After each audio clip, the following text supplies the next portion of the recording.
Mega hero versus mega hero interesting కదూ. కానీ ఈ సన్నివేశం ఈసారి ఎదురవుతుంది. మెగా యువ హీరోలు వరుణ్ తేజ్, సాయి ధరమ్ తేజ్ సినిమాలు ఒకదానితో ఒకటి పోటీ పడే సన్నివేశం ఈసారి చూడబోతున్నాం. వరుణ్ తేజ్ కథానాయకుడిగా శేఖర్ కమ్లా దర్శకత్వంలో దిల్ రాజు నిర్మించిన ఫిదా ఈ నెల 21న రిలీజ్ కానుందని అధికారికంగా ప్రకటించారు.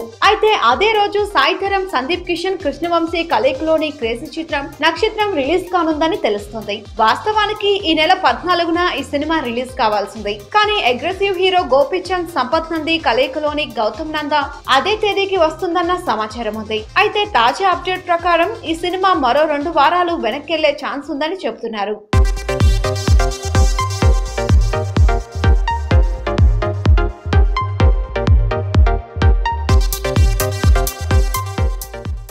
అయితే 14వ తేదీకి సందీప్ కిషన్, సుధీర్ బాబు, నారా రోహిత్, ఆది నటించిన మల్టీ స్టారర్ సమంత కుమారి రిలీజ్ ఫిక్స్ అయింది.